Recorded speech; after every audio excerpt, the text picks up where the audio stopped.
Tignan natin yung mga hayop natin, tol.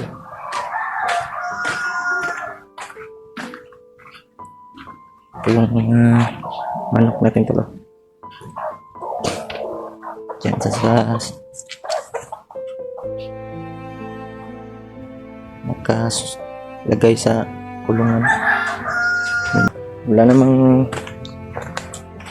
nawala.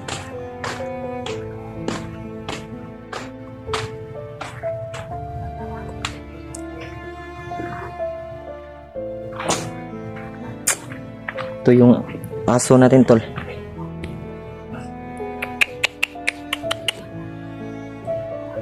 Kaya lilipat kami dito, tol. Mga sunod na araw siguro.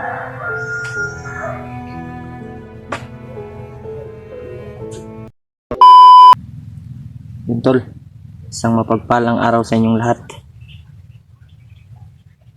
Dito po tayo ngayon sa bahay namin kasi binisita ko yung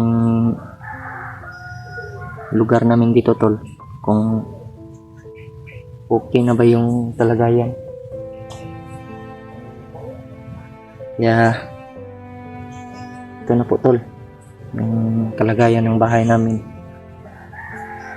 Kasi makalipat kami dito para walang tol, walang gasto sa pangungupahan ng bahay. Kaya sinecure ko agad yung area, yung bahay namin, para kung pwede na bang malilipatan namin, na secure na ba, wala nang mga kalaban nga masid, nakabantay. Sabi ng pinsan, okay na. Kami kanina, istorya na okay na daw. Kaya ito yung kalagayan ng bahay namin, tol. Salamat din sa pinsan natin na hindi niya pinabayaan yung bahay. Wala namang nawala dito. Okay na daw. Kaya pwede na siguro tong tol, lilipatan namin ba, para walang gastos. Kasi mahal yung mangungupa ka ng boarding house, kasi yung ibabayad mo, mo na lang, bili mo na lang ng bigas at ulam. Pang isang buwan pa yun na gasto sa pagkain. Kasi 2.5 yung boarding house na pinag-uupahan ng aking mga magulang. Buti na lang, tol, na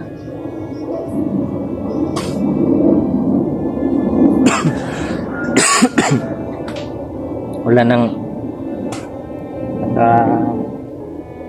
bigay dito sa amin. Wala namang nawawala, tol. Nandito pa yung mga manok at baboy natin, nandyan pa sa kulungan. Safety naman yung dito. Tignan natin yung mga hayop natin, tol.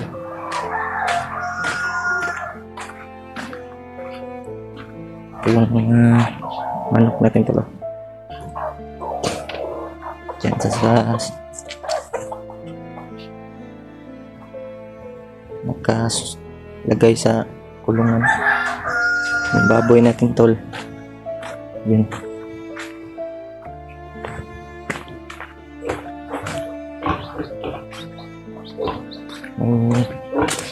Okay na to, tol.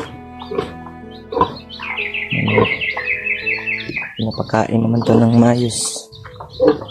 Wala namang ano,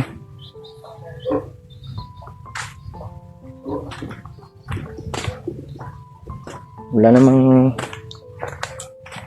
nawala.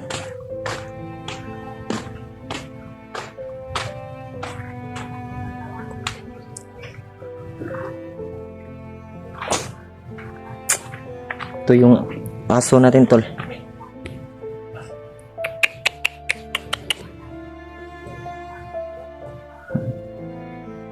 Parang ano ka na? Namamayat ka na ba? Ano na yung balahibo mo? Yung balahibo mo na sira na.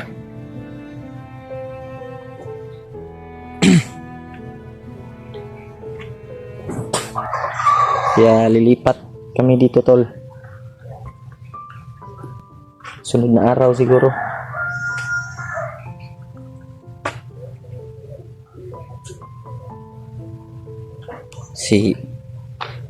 Safety na yung area natin.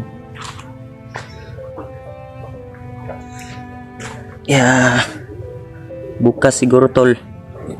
Kundi sa susunod na araw, kita ko yung video ni Remark. Ano? Mahina si Remark ngayon. Kailangan niya ng tulong.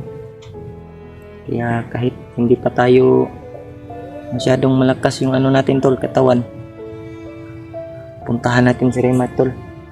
Baka bukas ako aakyat sa bundok para tulungan si Remark. Hanapin natin, tol. Siya lang po mag-isa. Nang hihinga yun kasi tinamaan ng orasyon ni Kilaw. Sobrang sama talaga to si Kilaw. Kahapon, tol, pumunta ako sa simbahan para magdasal at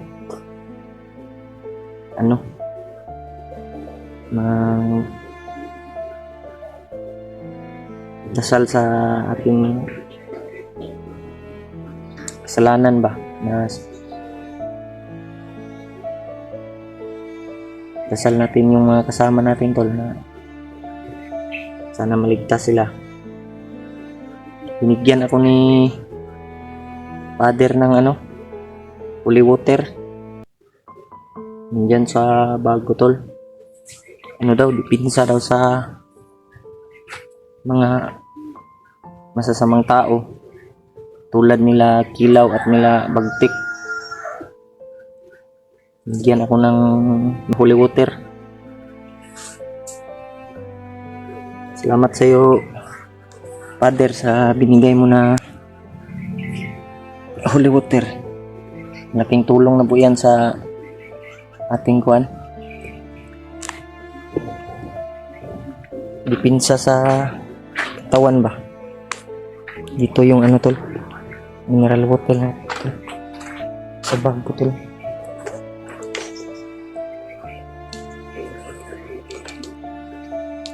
Ito yung tol. Ito yung binigay ni Father na mineral water. Kaya tatago natin to, tol, dahil kailangan natin itong gamitin sa mga kasamaan.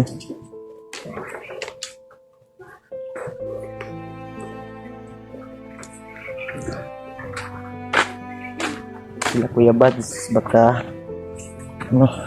hindi pa yun makaakyat kasi bumaba po si Kuya Bads dahil yung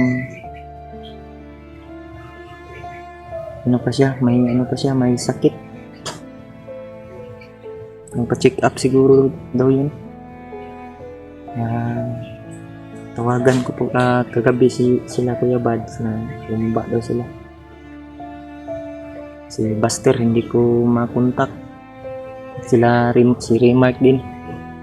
Si Mascaraboy hindi ko rin na kontak si Mascaraboy. Okay, tol, baka bukas tol, aakyat tayo para hanapin si Remark. Kasi nakakaawa yung ano niya ngayon, sitwasyon. Siya lang po mag-isa, baka baka mahuli ng kalaban. Kaya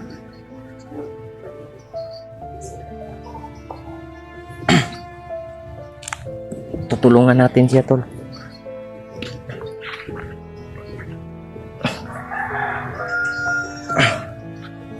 Dito pa yung mga ano natin tol, mga hayop.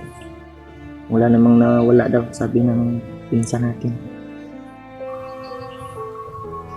Sana tol, pagdasal niyo po ang kaligtasan natin. Bukas akyat tayo sa bundok para hanapin si Remark.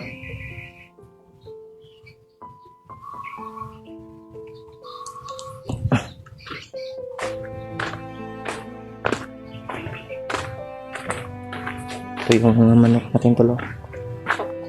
Mga lalaki na tol. Sarap ng sabawin. Yan.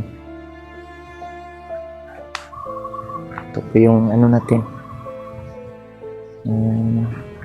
Lalagyan ng mga kaldero at pagkain.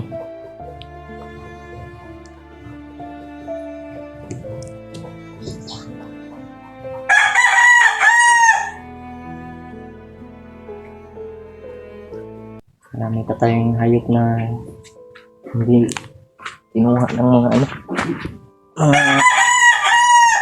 bandido ba? Yung iba, inihaw nila.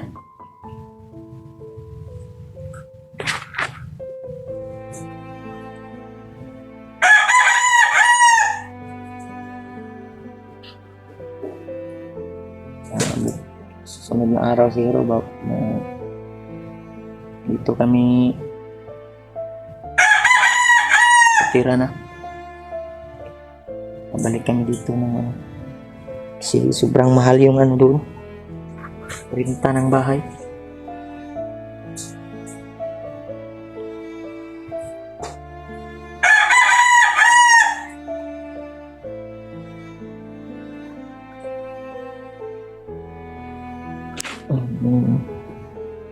Mga manok natin to.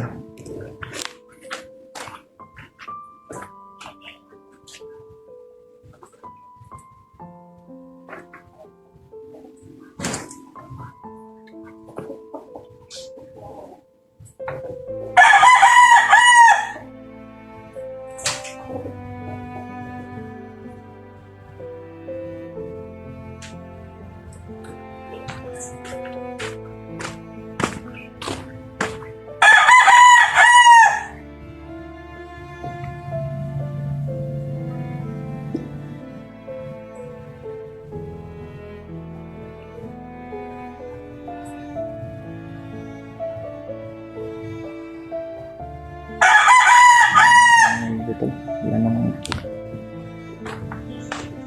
yung mga saging dito, hindi na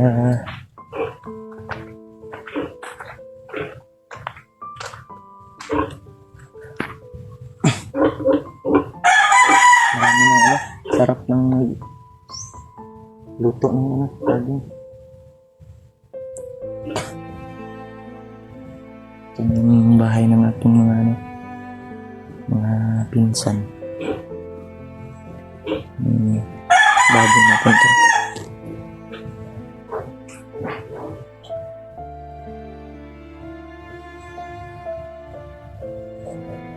May dyan tol, may mga anak siya tol, 4 na biik. Yan yung pinag-anuhan natin tol, alagaan na sana hindi mawala ba, para mayroon naman tayong binta kung wala tayong pera. May ano tayo, may makuha tayo na wala tayong pera, makabinta tayo ng baboy pag lumaki na yung mga anak niya.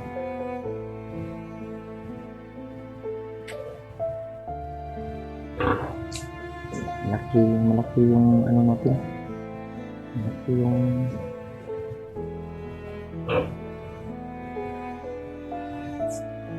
anay na baboy na inahin ba.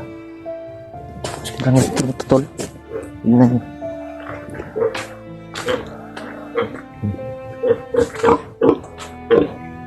Buti na lang hindi to kinuha ng mga bandido.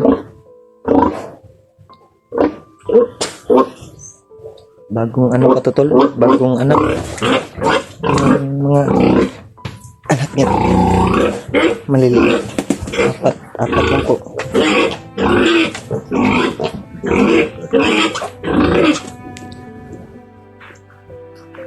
Salamat po sa Panginoon sa hindi na ano yung baboy natin, hindi nagkasakit ba dahil napakalugi talaga pag may baboy ka tapos magkasakit na mamatay lang.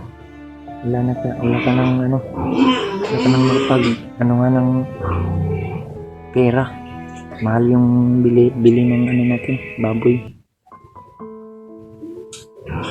Ayun tol, sana po bukas pagdasal niyo po ang ating kaligtasan na pag-akyat ulit sa bundok para hanapin si Remark.